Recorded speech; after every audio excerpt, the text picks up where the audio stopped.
Through a Scottish Prism, the programme that is unapologetically pro-Scottish independence and anti-Westminster rule. Everything we say here is viewed through a Scottish Prism. Brought to you by Barhead Boy. What you're doing the 16th September, I'll tell you where you should be. You should be at the Hope Over Fear rally. The phrase encapsulated the hopes of 2014 as opposed to the fear-mongering of the No campaign. They're still at it, and so are we. Be in George Square, Freedom Square, the 16th September for the Hope Over Fear rally.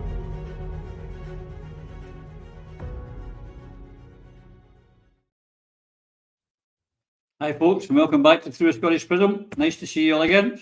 And great message there from Alec. And I hope all of you who were in Edinburgh last week at the Business for Scotland March and EU rally, I hope you're all going to turn up in George Square to support Tommy Sheridan. Especially you, Mr Hepburn, the Minister for Independence, who suddenly found your marching shoes. Let's see, make sure you're marching into George Square next week and bring all your SNP colleagues with you. You'll be more than welcome. And we'll hopefully see lots of you there. So, been a great week. Lots been happening. Let's get the troops in right away and let's get started. And there's our favourite lawyer up there in Clickmannon, our Eva. Eva, my friend, how are you? Oh, having a great week, DC. It was 28 degrees in Alva in Clickmannonshire today. The best wee county in the world. So absolutely. The done, few apples have been picked. The midges have got me, and so have the roses and the brambles, but wouldn't swap it for the world. Quite right too. And here we have over in Dakota. What's the weather like there, Mr. Coatbridge Cavalier? It's cooling down a wee bit. It was fabulous. It was up in the 80s, 90s, pushed into 100. Oh. We're down to the 70s and what have you. And just as well, it was a wee bit hot before. I'm going to an outdoor concert at the weekend, so that should be good. Looking forward to that one. So it should be fun. Good. Could you do it in future in Celsius? We are in Europe. And, yeah. Things are a wee bit different here, obviously. You're getting too Americanised, Mr. Boswell. I know. We're going to have to wheel you home. Right, welcome, my friend. And there over in the old Reiki, we have got Lloyd. Lloyd. How you doing? I'm doing well. How about you? I'm fine. Yeah, don't you wish the weather was like this when you were doing that job? You had good weather to tell people, wouldn't it have been better? I just made it up as I went along anyway. I always prefer Billy Connolly's version. If you want to know what the weather's like, put your head out the window. Desperate. And I would like to say we're joined by Yvonne Ridley, but we're not really. Again, she's having some difficulties. We don't actually know where she is. She's in a car somewhere eating crisps, and her phone's overheating.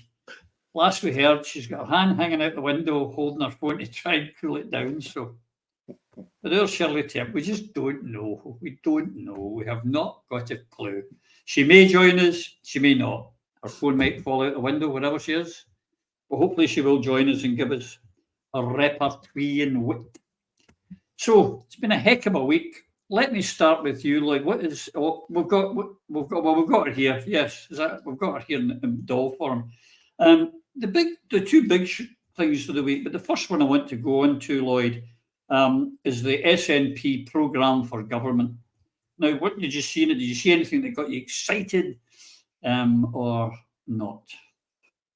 I think my reaction to it would have been the same as when we went back to school after the summer. We all had to write an essay, what I did on my holidays. And frankly, that was about the level of it. There's so much, it's just hot air. There's nothing in it that I can see that would excite anyone. And there are far too many gaps potentially in it.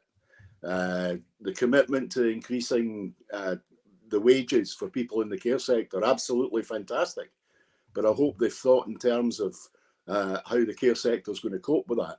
Talking about the care sector, no mention whatsoever of the National Care Service. I think that would have been something which we could have had a good discussion about. And then we have the absurdity of trying to, we use the phrase virtue signalling, but I'd go back to ticking the boxes really here. So they had to have something for what they believe is an environmental issue. So they're going to get rid of disposable vapes, omitting to understand, of course, that the Internal Market Act is going to prevent anything like that ever happening. So in some ways, is there a thought out plan for deliberately just having challenges to how Westminster's going to react, or is it just fluff? And for me, it's fluff, bum fluff. Now, what about you, Eve? Are you excited, or does it just all cliche? It seemed to me just like all the old cliches that when they're on television, they could use sound bites. I was particularly disappointed to see that yet again there was nothing innovative or inspiring or thinking out of the box in relation to Scotland's greatest problem, which is poverty. We had the reiteration of policies that have been announced in the past, and some of them, in fact, were, to use that horrible phrase, dumbed down. And what was being promised in the programme for government now was less than had been promised last year, especially in relation to school meals. You know, Alba have already costed the price of providing universal school meal provision. And it's easily done if you know how to work a budget.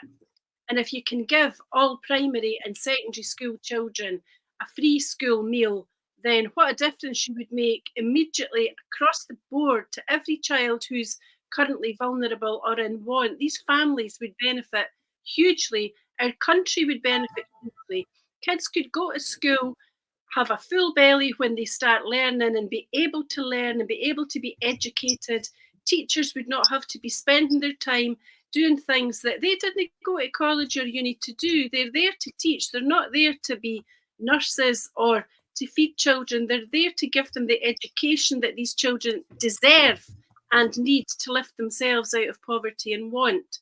So I was really disappointed that the promise in relation to extension of free school meal provision, which was headlined, was that this would be extended to primary 6 and primary 7. That's been promised before, but when you look at the detail is that primary 6 and 7 will begin to be prepared for children whose families are in receipt of the Scottish Child Payment to have free school meals, but it won't be available until at least 2026. It's not an immediate promise that's immediately deliverable, and that for me was a huge disappointment. There are other areas, especially in relation to inequality, where the Scottish Government have just taken their eye off the ball. There was nothing there that was new for example, single people, single working poor who are perhaps on 0 hours contracts. There were big promises, as Lloyd said, about the £12 an hour for care workers, but they've not been fully costed, and they're all going to be available in the context of jam tomorrow, jam next year, or jam the year after, or the year after that. That will not cut it any longer. You know, the people of Scotland deserve far better than this. What it is to be polite about it is called kale, het up. And it seemed to me, listening to the delivery of this programme, that it wasn't even Hamza Yousaf's own programme, it was somebody behind him. You know, the Wizard of Oz behind the curtain, unseen, the puppet master in charge and in control. Because I cannot for the life of me believe that the delivery of that programme, which was so flat and boring and uninspiring, is the very best that this leadership team can do if they want to create competent government that people feel confident in and believe that this is a leadership that can take us to our independence when we can properly address and holistically address poverty and inequality and all the ills of this country. Yeah, I'm right in saying, I mean, it's just means testing for the school meals is just so wrong. And I thought it was a thing that the SNP in previous life had done away with to give us universalism. And because let's be honest, as we all know, there's nothing crueler than kids, and it points out and picks out the poor kids, and it can be quite traumatic for them. Yeah.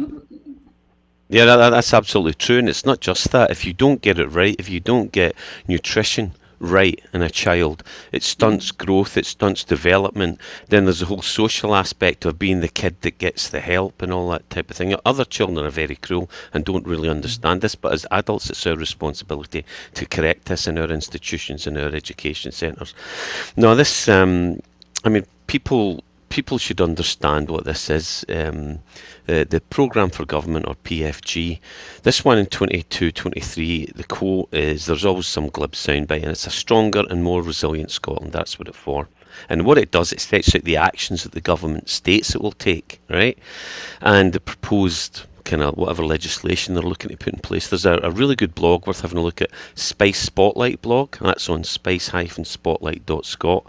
And it provides a summary of this, or critique, and picks out areas that will be really interesting to keep your eye on as you look through what the Scottish Government are going to do over the next year. It's not comprehensive, I think, as the guys have touched on, right? I think the quote from the government was, "It's not an exhaustive list of the actions the Scottish Government will take this year. It focuses on the immediate priorities, which we believe should be driven forward with urgency." Right now, the introduction also goes back to the previous PFG from 21, stating that it sets out our plans for the full parliamentary term alongside the Butte House Agreement, which is the Scottish Government, Scottish Green Party, parliamentary group agreement. What's really worth noting here is that the 21 PFG sets out a list of actions the government intended to take over 12 months from September 21, and each chapter is obviously a different head and different subject. The new PFG does not, however, refer to any of these commitments or the success or notable failures in pretty much every one of these lines. Nor does it include a similar list of a 12-month commitments look ahead in this chapter. At least they're learning from their lessons. They gave us a list of all the things they were failed, and now they're not including the list in it anymore. Well, it's not commendable, but nevertheless, the committees, everybody should scrutinise this, particularly looking back historically, because this is a much shorter document compared to the previous ones. The printed version is 36 pages. The 2021 PFG was 123 pages. The 2020 PFG was 139 pages. I mean, and this one, when you read it, it's very much focused on the cost crisis, supposedly. What was the solutions? It's like independence. You're giving us, you're telling us this master's degree in stating the bloody obvious. We know where the pain is. What's the solution? That's the hard bit. That's the bit you're supposed to be doing. That's the bit you were engaged to do. So, I mean, it sets out the bills it intends to set in the coming year, and it's putting equality, inclusion and human rights at the heart of its approach. Same old. Obviously, the disproportionate impact of COVID-19 comes in, but it includes far fewer references to equality and human rights than previously, and it's lighter on the detail for initiatives on specific groups. In other areas, it does look at COVID-19, in fairness, and violence against women and girls, and conversion practice, and look at the human rights bills. But it also continues that focus on climate energy, which is now framed, and there's a lot of presumption. I'm quite a critique of the current status on climate energy and misinformation out there and what's been done in its name, i.e. your bills, you should be paying a quarter of the price of the bill you're paying. It should be far less, and most of that profit that you, the punter, is paying is going to green initiatives sponsored by the government into the pockets of the green energy companies and those who finance them. Anyway, I would urge you to go back to the blog I mentioned earlier on, the spicespotlight.scot, and you'll go through into the whole cost crisis, fiscal content, housing, school education, all the stuff that's been mentioned. But another thing that we need to remember is Humza's failures here. Humza has been a minister in pretty much all the disastrous departments, so we ought not to forget that when he starts to blame someone else. Yeah, but as you said, I mean, 120 pages 2 years ago down to 20 pages just now. You've got to remember on this that, Nicola's been very busy. She's had the police interviews, she's had the resignation speeches, so she didn't have much time to prepare this for Humza. Or am I just too cynical? What do you think, Phil? No, it's the same people that are in charge. It's the face. I mean, the management of perceptions. It's whoever's in control. It's rarely the front man. And as we've talked about before, this should have been obvious to people when a certain actor became the President of the United States, Ronald Reagan. One minute he's acting with a chimpanzee, next minute he's the chimp. There you go. How about you, Yvonne? Welcome. We were worried in case you weren't going to turn up. You're looking very sunny wherever you are. Where are you anyway? Well, I'm in enemy territory. I'm in the on the English side borders. I'm in Border Reaver country near Otterburn, where the Scots gave the English a bloody good scudding in the 13th century. Well, let's hope we do the same on Tuesday night, but that's another story for another day. Is there anything you saw, Yvonne, in the programme for government that got you excited and you thought, yeah, this is good? Or are you as enthusiastic as your colleagues here? Well, it looked as though it had been drawn up on the back of a fag packet about 10 minutes before Holyrood opened its doors for business. It wasn't imaginative. And there's only one solution to every single question. And that one answer is independence. You know, I think it was the Clinton administration that said it's the economy, stupid. Well, with us, it's independence, stupid. You know, how can't they see that we wouldn't be in such an energy crisis if we had independence? We wouldn't be having fuel poverty, having kids suffering from nutrition deficiencies if we had independence. And the fact that they're honing in on means testing for school meals is shocking. School meals should be a matter of course. And I would go even further. I would give the kids free breakfasts as well, because you know, they are the future, and we need to do something to help the kids. And so no, I wasn't at all impressed. In fact, the way Humza delivered it, I don't think he was impressed either. You know, he was just unveiling nothing new, nothing fresh, nothing imaginative. It there was no rabbit out of the hat. There was nothing. It was probably the most lackluster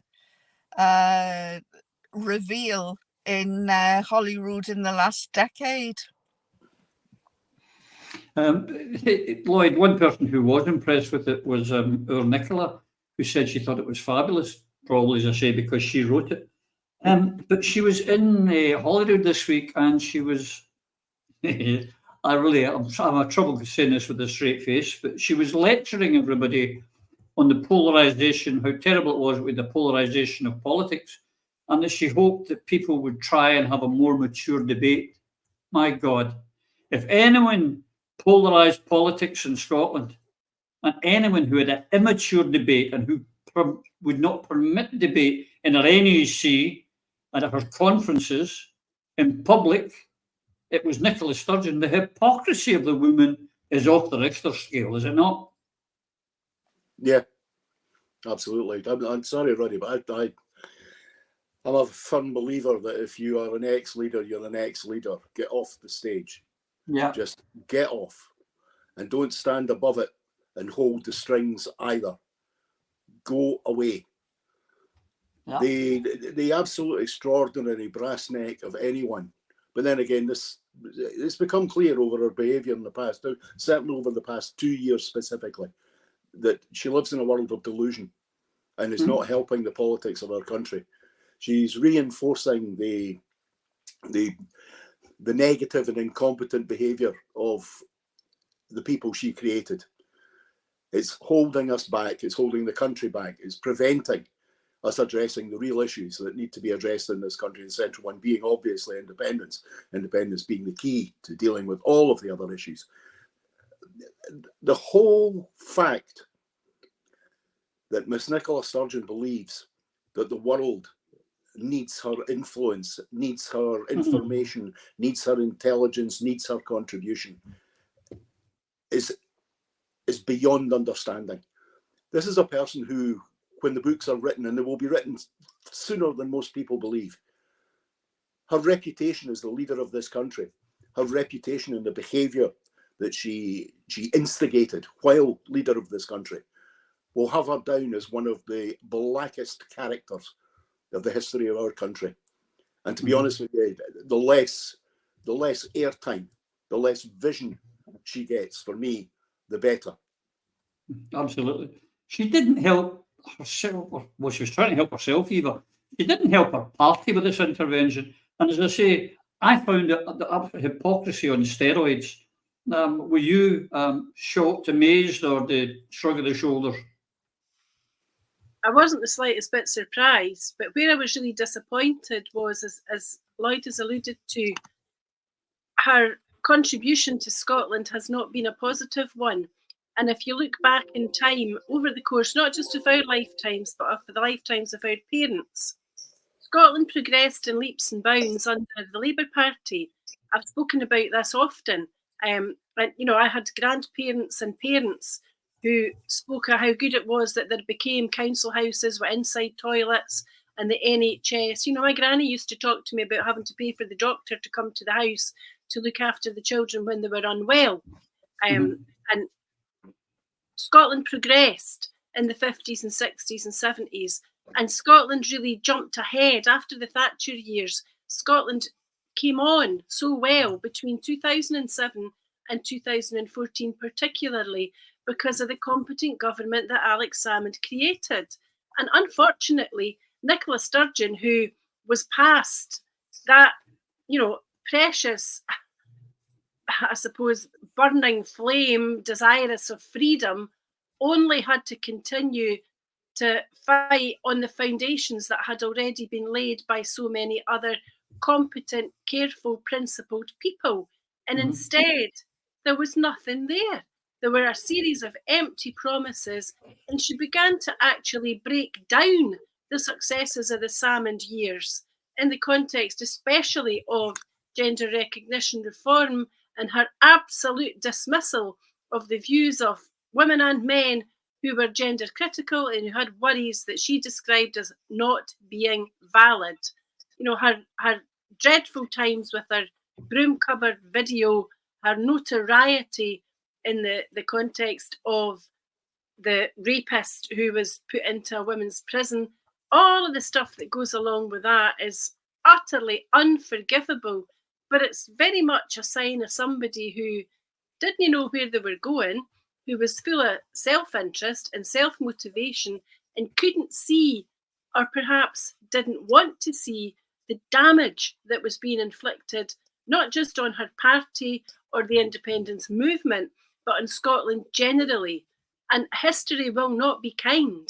The best thing that she can do is sit out quietly until the next election and pack her bags and leave Scottish politics to people who do their best to make Scotland a better place.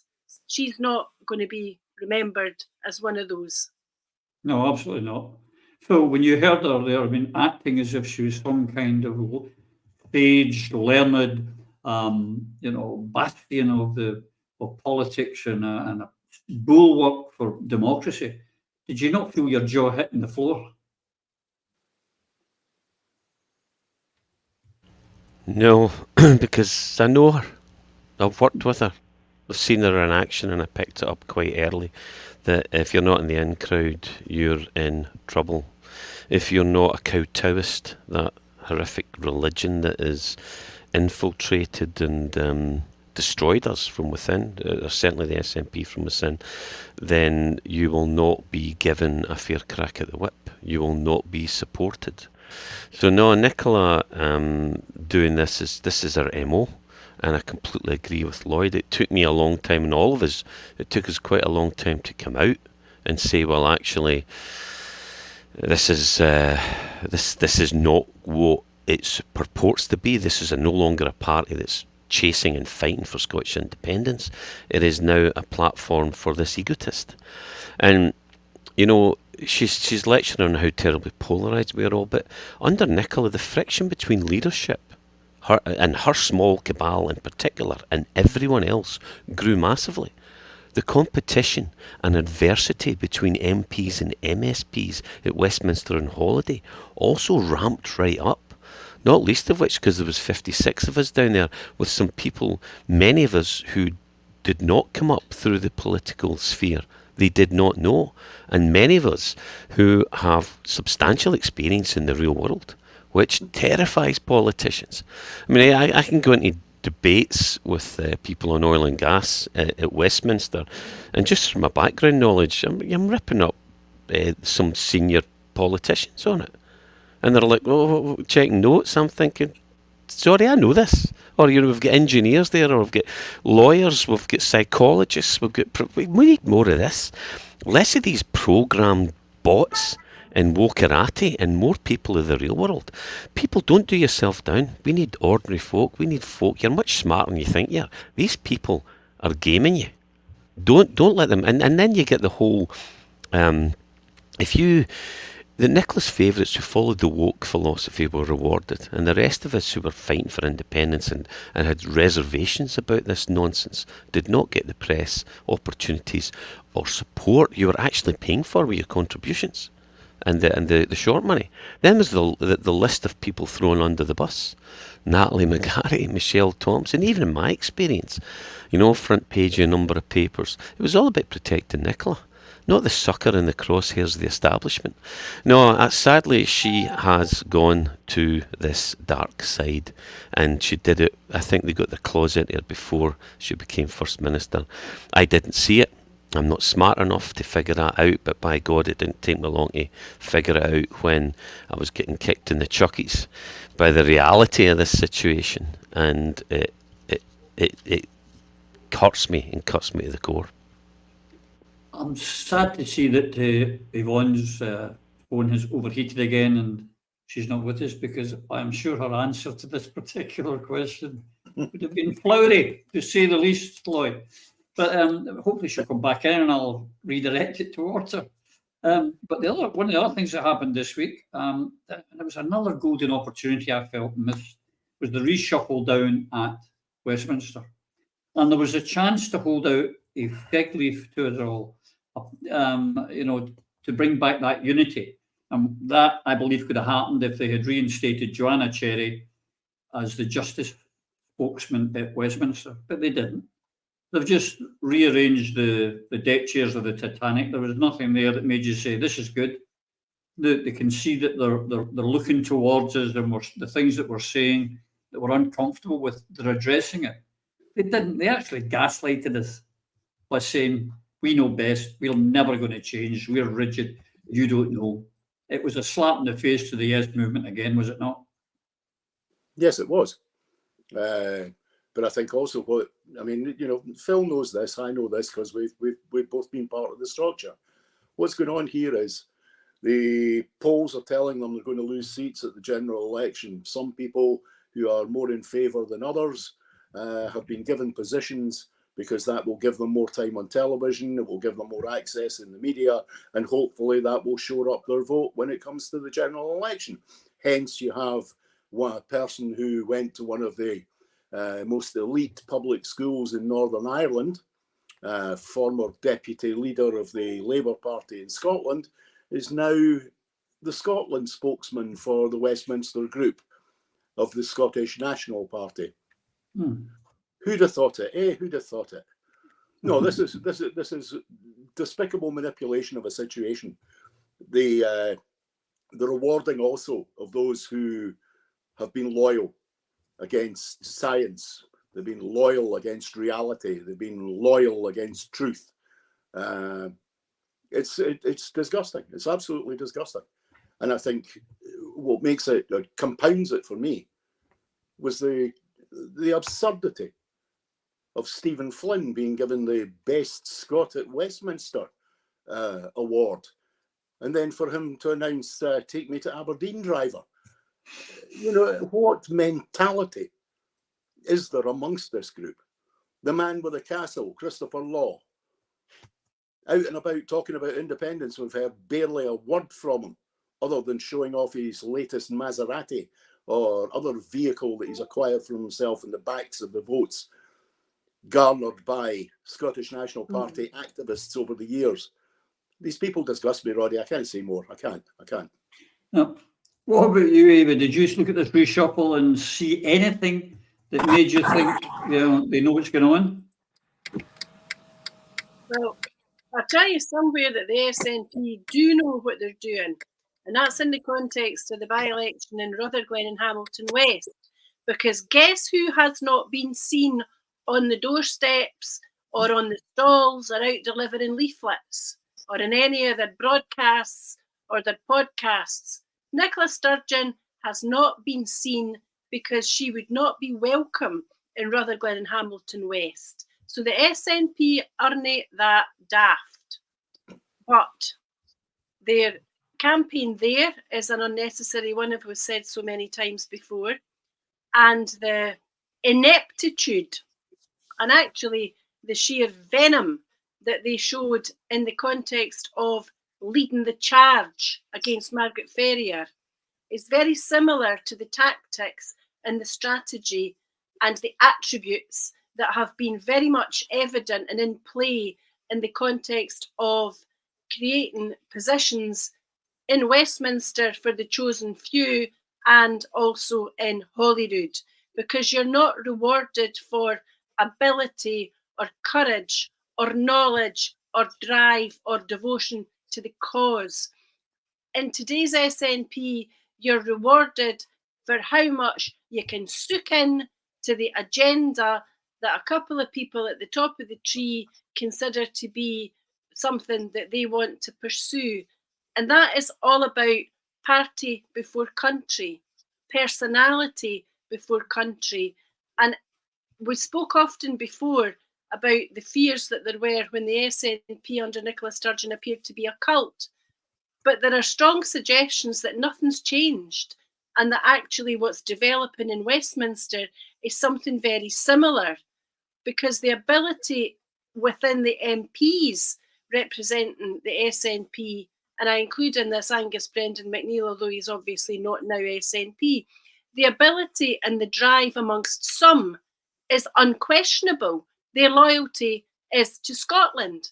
But these are the people that are either ostracised or booted out. And the same thing has happened in Holyrood. We're watching it develop almost every day now, that you see that the folk that everybody across the movement admires, where you might have an odd dispute with them about individual policies, you don't question their devotion to the question of independence, and you don't for a moment imagine that they would do anything other than promote that. But the people that are being promoted are the folk who, as others have said, need publicity in a vain, very vain attempt to hold on to their seat come the general election. A lot of them are not going to do that. They were crowing earlier in the week that the polls for Holyrood look good. It looks like that election is at least 3 years away, though it does not need to be. The figures for Westminster are very, very different. At the moment, somehow they've succeeded, the SNP have succeeded in becoming on level pegging with Labour, 35% each. You know, a few months ago, there were 20 odd points above Labour. Labour have not improved. The SNP have plummeted, and they've plummeted particularly since December in the passing of the Gender Recognition Reform Bill and various other events after that. They're actually going one way at the moment, and it's not up. And until they promote the people who have got fire in the belly and who believe that they're there to stand up for Scotland, not to settle down, they're only going to continue to plummet, regardless of this law or anybody else has got to say. Welcome back, everyone. I know you're having some terrible difficulties there, but let me give you the two questions because we really want you to answer them. We'll give you two in one. One of them is Nicola Sturgeon lecturing us on being more mature about debating, and that she is very upset about polarisation of the debate in Scotland, and tells us how we should all be better. And also the reshuffle in Westminster, where Joanna Cherry never got back in as Justice Minister or anywhere on the front bench. How did you follow those stories? You're muted.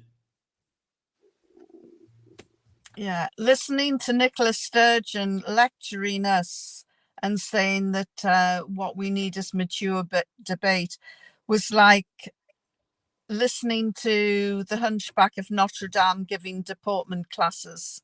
You know, just how dare she? How dare she?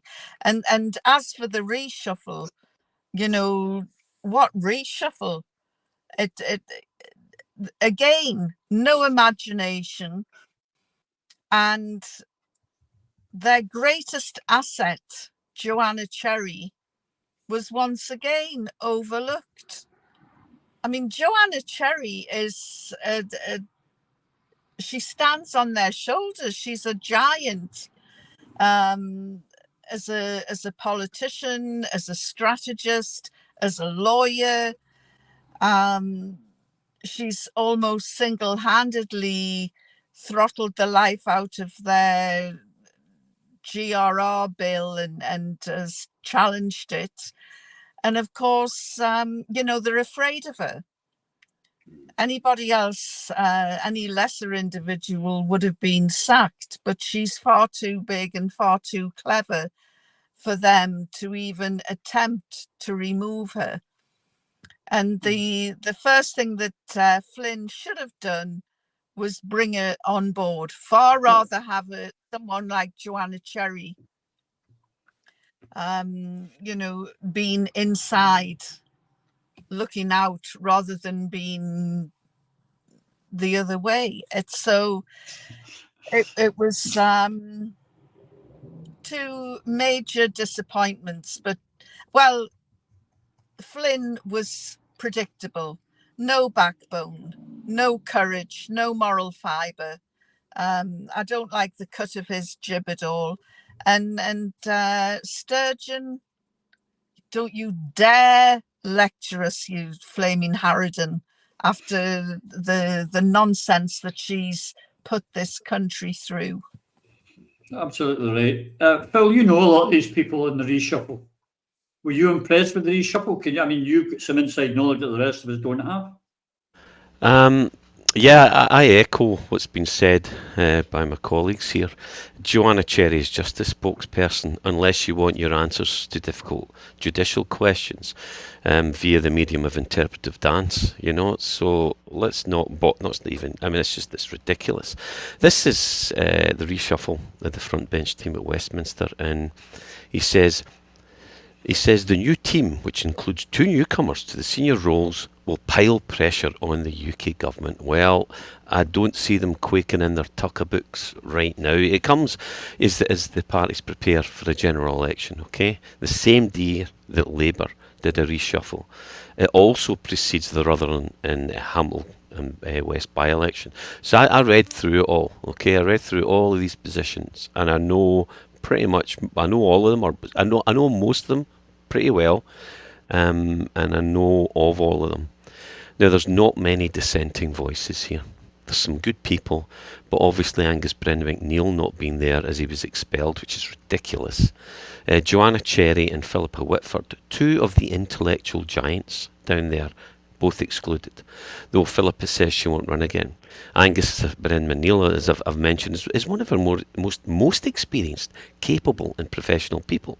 He knows how it works. He's been at the kind of equivalent of ministerial positions down there in spokesperson.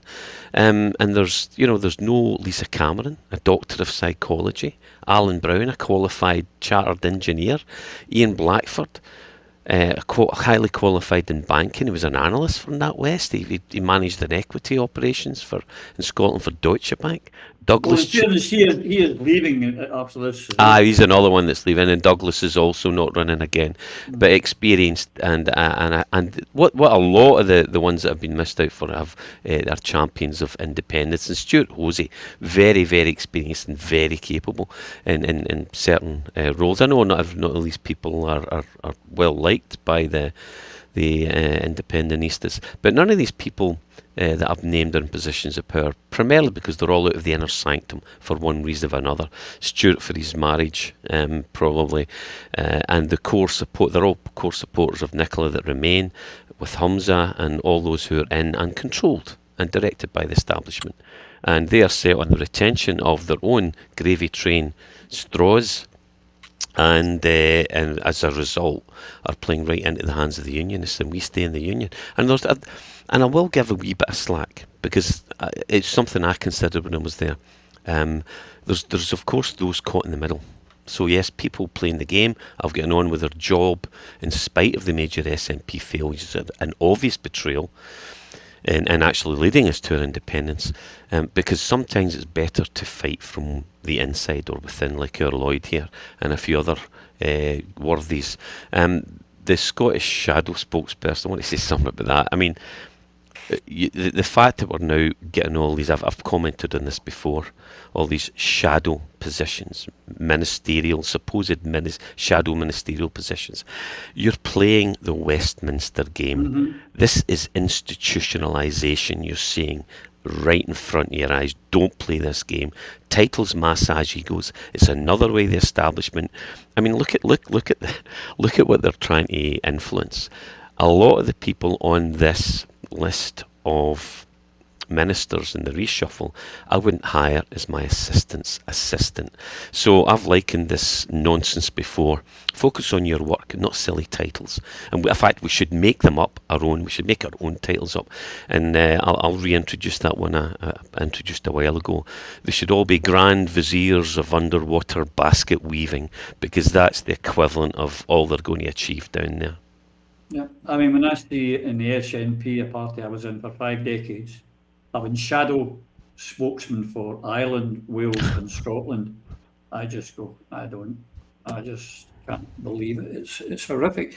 And on that, I mean, I accept that I'm an old lefty, Lloyd, and proud of it. I've got to say I'm proud of it. But when I see some things over this year, for example, when Nicola Sturgeon was sending money to buy arms in the Ukraine, it goes against everything and I joined the SNP for in the first place. But this week, Stephen Flynn, I'm not quite sure if it was just a dinner as well, but he hosted Christine Lagarde, the chairman of the IMF, and if ever a country suffered from neoliberalism and Thatcherism, it's to Scotland. And we say all the time about the neoliberalism. And here's the leader of the SNP group betting Christine Lagarde. I was horrified. Were you? Well, yes, I was.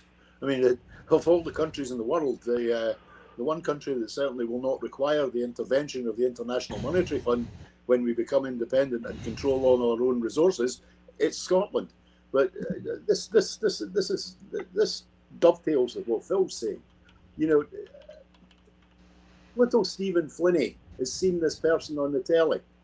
This is an important person from an important organisation, and I was just a wee councillor.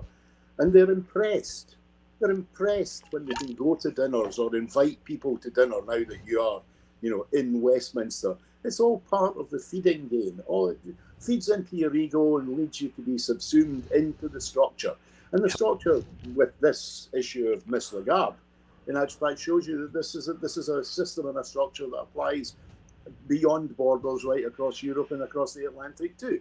And these people, and Stephen Flynn in particular, do not have the necessary focus and backbone to recognise who these people are. If we are going to be an independent country, and Stephen Flynn has aspirations to being the First Minister of an independent Scotland, then he would recognise that he may require a relationship with Miss Lagarde at some point in the future. But right at the moment, she opens no doors for him. In actual fact, she's probably in charge of the door closing. Mm-hmm. The fact is, the last thing the International Monetary Fund wants at the moment is a weakened Britain, a weakened pound, and an independent Scotland. Mm-hmm. That's the reality of this. Now, Stephen Flynn might kid himself on that he's playing international politics here, like his pals MacDonald and Smith. The reality is they're being given the scraps from the table. They get a glass of wine and a nice meal and a pat in the back, and that's it. It's an intelligence gathering operation for the IMF or the European Union or for NATO. They're not there making friends. They're there to be bought. That's the simple, straightforward fact of it. But this man, Mr. Flynn, needs to buy a book or two.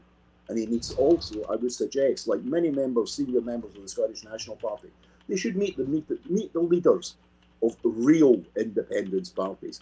Meet the leaders of E.H. Bildu from the Basque Country. Meet Puigdemont from Catalonia. Meet the men from New Caledonia who are currently attempting to negotiate their independence from France. When you've met these people and you recognise and see the steel, the commitment, the utter and complete focus and the understanding that until you have achieved the central position, which is independence, then you've achieved nothing. And don't kid yourself that you have. On Christian Lagarde, Eva, and as I said, but the SNP is sending money to buy weapons, and members of Parliament, British members of the Scottish National Party going to Kiev and sitting behind a Union flag and talking up British foreign policy, or SNP members of Parliament putting on British Army fatigues for a day out with the British Army and playing at British soldiers. Did you ever in your life of all those years when we were, a minority party building up our party, believe that that day would come when those things would happen with elected members of the Scottish National Party? It never dawned on me that that would happen with the SNP of old. It's only happened in the last couple of years with people who, I would imagine, have forgotten their roots, they've forgotten their ethos, they've forgotten their principles. I have never willingly sat underneath a Union Jack, I never will.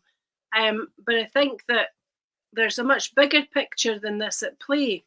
And it is that those that we elect to go to Westminster are not supposed to be there to buddy up with internationalists other than to promote Scotland's cause. They're not there to promote the cause of the United Kingdom. They're there for Scotland and Scotland alone. It is the people of Scotland who put them there. And line 1 in their SNP membership card was self-determination for Scotland. Line 2, promotion of all Scottish interests. So going to Ukraine and sitting under a Union Jack was not promoting Scotland's interests. And the thing is about international support, although we need international support and international dialogue, and we can learn lessons from brave, strong freedom fighters worldwide, we cannot attain our independence by that method alone. We have to persuade the people of Scotland, the electorate of Scotland, that there is something positive to vote for and that the dream is very much alive. And we will not do that if our elected politicians are trying to grandstand when actually they're wee laddies making a fool of themselves and nobody's buying it.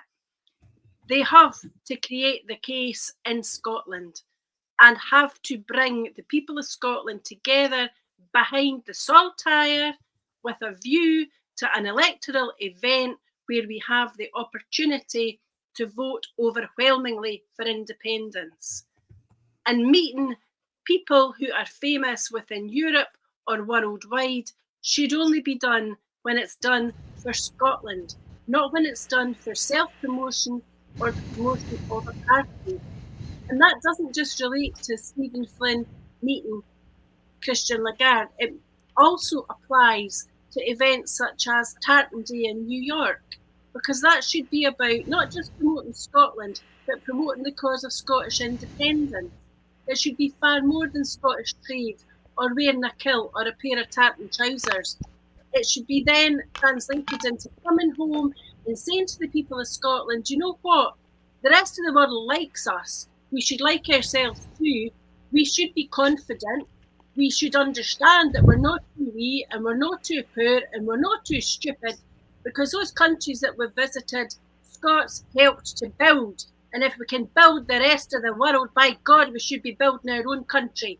So the best that Stephen Flynn can do is come back to Scotland and build the case for independence in Scotland. Go around the schemes of Dunfermline and Glenrothes and Possil and Pollock and Aberdeen and Inverness, and go over to Skye and speak to people about poverty and homelessness and being skint and about addiction in the NHS and the education system, and understand that the people of Scotland require a leader who's not a sook on an international stage, but who goes there with fire in the belly and determination to transform the future destiny of this country, because by God, that's what's needed now.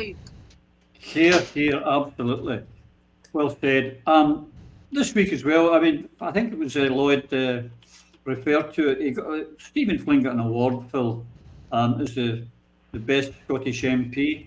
I would take that as an insult if I was an MP down there that I was getting an award for being good at down there. Then again, if the award was going to Kenny or Neil, because they have been the two that have been talking up and speaking up for Scotland, so much so they get thrown out by the anti-Scottish racist speaker. But the other one was this week was quite strange because earlier, you know about this briefing. They were briefing earlier in the week, the SNP SPADs, that Fergus Ewing was in trouble and that he was going to be disciplined, lose the whip. And then transpires, he gets the MSP of the Year award and it goes silent. But then he was named the MSP of the Year. And we all thought, well, they're not stupid enough to do anything to Fergus now. They just won't do that. And then lo and behold, we hear tonight that might happen. Have you got there is a question that he's even hinted himself, Fergus, that he's been hinted to him that he's probably going to lose the whip. And lastly, Techie, could you stick up Lukewarm Dave's version of it, because I think it sums it up for me. Let's see if Phil agrees. Does Humza have any more feet to shoot?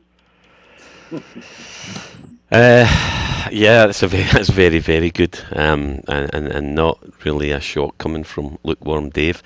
It's bang on the money. It's such a stupid manoeuvre, if, as it seems very likely, and if Humza's quoting that if the gentleman, Mr. Ewing, is quoting this himself, then it's very sad to hear.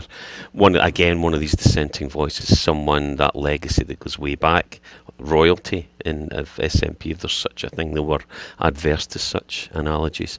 But Stephen Flynn, I'm not surprised they're getting rid of Fergus, because Fergus has stood up and shown that he's a man of independent mind and a man of independence mind, and someone who absolutely, and it chimes with all of us. It resonates with all of us. And what the SNP will continue to do is just to keep their wee club together. And there's some rules that apply to all political parties, like loyalty and like following the policies. But when you're corrupted to the degree that SNP leadership is at the moment, then you're part of the betrayal unless you stand up to it. So no, Stephen Flynn's priority needs to be unification of the Yes movement, clear out the shysters in SNP, the unionists and those that are keeping us on our knees, and also help the Scottish Government to improve their game to a performance that matches something more akin to what Alex achieved when he was leader, and not the shambles that was Nicola. That's where we need to pick up, and that should be the focus. Fix that which is broken, because I mean I support dialogue. You need to raise the bar, because you should also work internationally with the international groups in the world, as were listed earlier. All these other dissenting voices in Europe are people who want autonomy for their own people and organisations. Also working with European countries. Just before, I think it was 2016, we started talking. We were told, don't worry so much about Westminster work, let's focus on getting out there internationally and working with support for Scottish independence with all of the countries, all and any politicians in any country around Europe. That's what they should be doing. That's worthy. But first you've got to put your own house in order. And that's not been done. I actually, this is a wee bit contentious maybe, but c'est la vie, c'est la guerre. I support dialogue with all stripes, even the right and relatively far right. What I object to here is that he's acting inclusively, or supposedly inclusively, as he should, but he's been selective about it. Was the dialogue with Alba, with ISP, with the Scottish Socialists? Was the unification and all the other disparate groups in the political parties and people that came so close to delivering independence in 2014? Why are you currying up to the right in France? They're not the ones that are going to support us. Lloyd's absolutely right. It's the left that will support us, and it's vital if you're serious about independence. More evidence that they're not. Clearly the SNP are not serious about gaining independence anytime soon. Instead we get glib sound bites, excerpts from the master's degree in stating the bloody obvious, as I mentioned earlier on, like Westminster bad, independence is inevitable, what's the next critical step? What's the unification? What's the plan? It's nearly 10 years, guys. 10 years since 2014. And remember what almost worked in 2014. We almost delivered what the British state thought was impossible. What was the modus operandi? Inclusiveness. So I actually hosted an event with Michael Fry, right, in West Hill. And our Labour Friendly guys and many colleagues were very unhappy about it. But I was SNP organiser, and I was also my role as manager in the Yes campaign in Aberdeenshire and West. So it made perfect sense to me to include all stripes, all that support independence, regardless of how I personally feel about their politics. That unification factor of independence. And for those that don't know or forget, Mr. Fry founded the campaign group Wealthy Nation in 2013 to represent the views of those who intend to vote yes in September, but who sit to the right of centre on the political spectrum. So no, we need to speak. We need the full broad church of Scottish political engagement, and we need to be positive, and we need to give them a voice and hear them. The other thing is, the far right, you really want to know where these people are. You don't want them going underground. Yeah. No. Yeah, well, I'd say a few of them are in the SNP.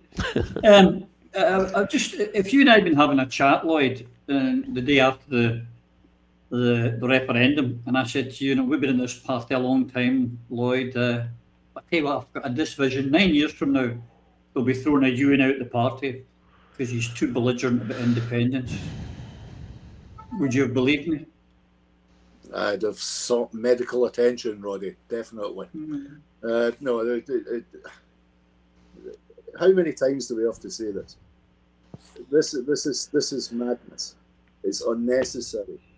It's a sign. It's the most obvious sign of weakness in politics is when you expel or remove someone who disagrees with you. You have to rise above it. If you're a true leader, if you have confidence in yourself, confidence in your ideology, confidence in the path that you're on, then you can take people along with you who dissent. In fact, you should encourage them. I mean, for many, many years, it's not the best example, but it is a good example. Dennis Skinner was allowed to sit on the front bench in Westminster and attack everybody in his own party, the Tories, anybody and everything, and they allowed him. He became very much the clown of the house. But the fact of the matter is, you show your confidence by the toleration of dissent. And the last Scottish National Party leader prior to the just gone despot who couldn't cope with dissent was the bold John Swinney, who moved heaven and earth to remove Dorothy Grace Elder, Campbell Martin, manipulated lists. And why was it? It was proved by the shortness of his leadership. John was a weak man and could brook no dissension whatsoever, so he had to have it taken out of his place. In some ways, between Nicola and John and Henry II saying, who will rid me of this troublesome priest, seems to be the attitude of the SNP at the moment. Yvonne, I'm going to get you quick before we lose you again, because you're having terrible connection problems tonight. We're talking about Fergus. Can you believe that, he's 1 minute he's the MSP of the year, and now the heavy rumours are, and he's saying it himself, it looks as if they could be taking the whip off him. It's quite incredible.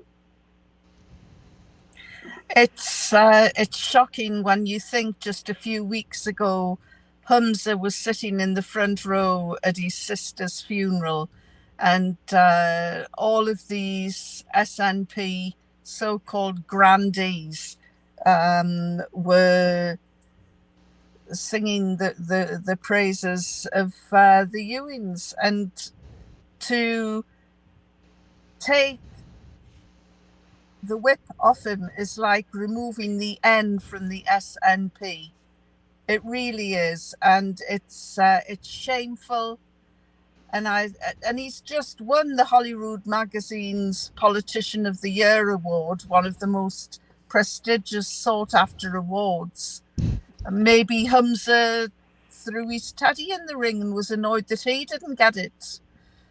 Being the first Asian FM that Scotland's ever had, he needs to get over himself. In fact, they all need to get over their egos, which burden them so much. I think that Fergus Ewing will actually go from strength to strength on this. And I think that he will grow in stature and become quite... We'll never know. I think we got the gist of it. Oh, she's back. Yeah, well, no wonder Apple shares are tumbling at the moment. Oh. This phone doesn't work in hot conditions. I'm now in God's country on the Scottish border, the right side of the Scottish border, and it's been quite a journey as you cross the border. here. I saw a thing, just quickly digest because the clock's beating us, but I saw a great thing today how some congressman in America has chastised a Chinese microchip manufacturer that sanctioned them because they've supplied Huawei of China with a Chinese microchip, which will go into a Chinese phone, which will be sold exclusively to the Chinese public. But the Americans think that they should sanction them anyway because they must have got the technology off of America. The world has gone to hell in a handcart. Madness. We have got, as I say, we're running out of time. A couple of things I want to bring in. One of them, and because I'm rushing, because apart from anything else, ladies and gentlemen, we're recording this on Friday night.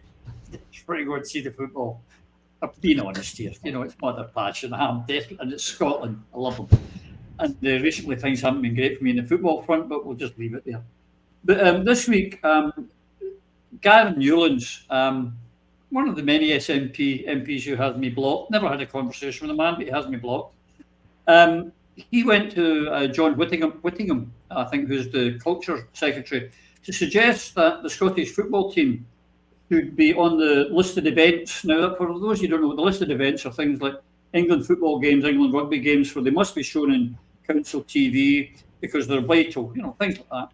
But they've decided that no, Scotland are not worthy. They're not national interest, so they're not allowed. So we'll have to keep paying to see our football, unless you've got an IPTV box, folks. But that's another story for another day. I wouldn't do that because it's illegal. It's just typical of being a colony, is it not? Even you're not important enough, but England's football team is.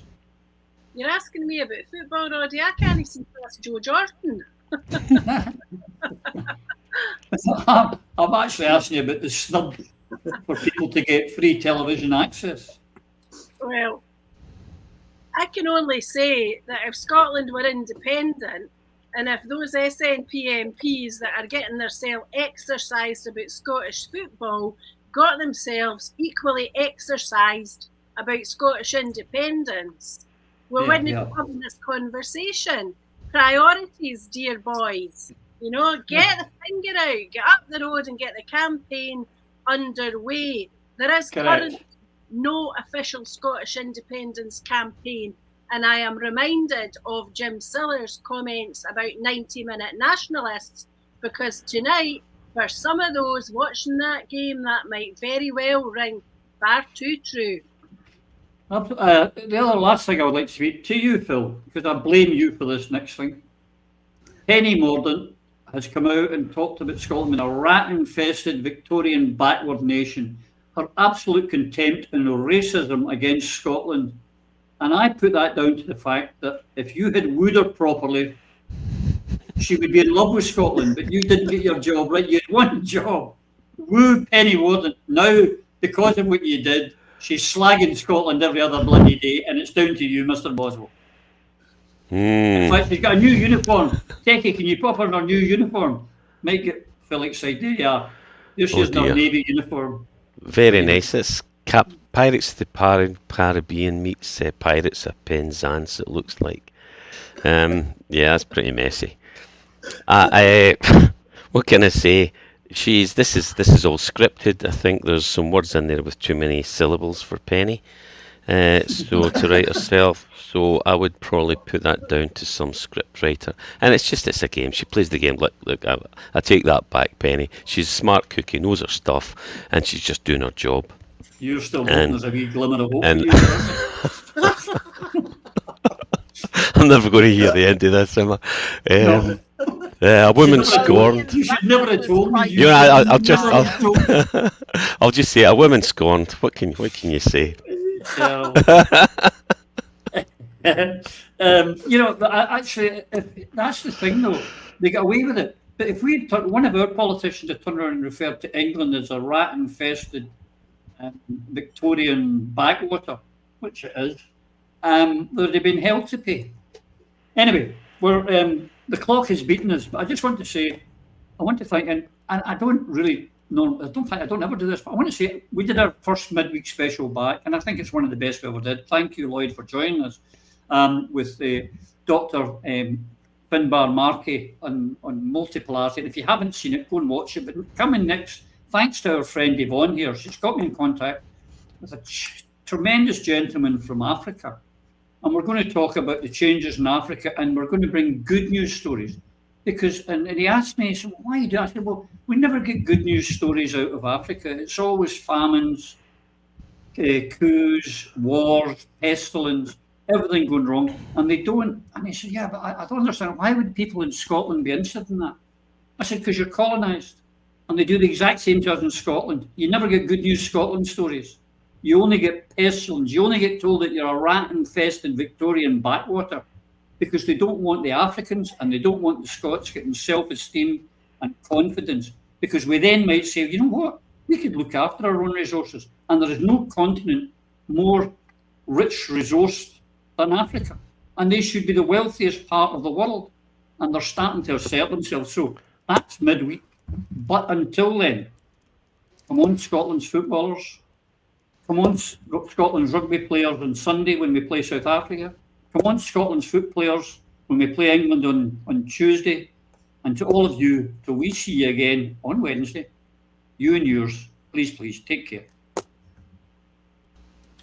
Hi guys, Tommy Sheridan here, Hope Over Fear organiser, asking you to make the time and effort to come to Glasgow next Saturday, 16th of September in George Square from 12 noon, where there will be a collection of artists, musical artists, who will sing their hearts out for Scotland and independence, and speakers from the official side of the independence movement and from the grassroots side of the independence movement. We'll hear from Kenny McCaskill, MP. We'll hear from Neil Hanvey, MP. We'll hear from Angus MacNeil, MP. Ash Regan, MSP. Jim Fairley, MSP. Yvonne Ridley. We will have more and more people from all over the independence movement will gather in Glasgow to say, we will never give up.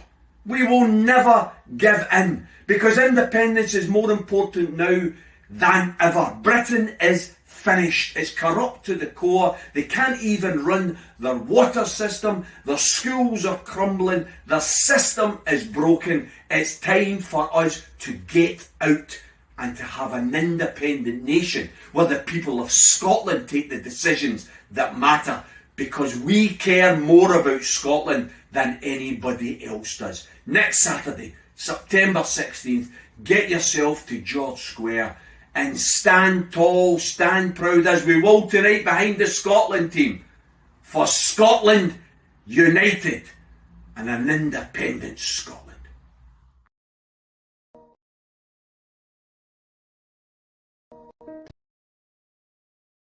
Through a Scottish Prism, the programme that is unapologetically pro-Scottish independence and anti-Westminster rule. Everything we say here is viewed through a Scottish prism.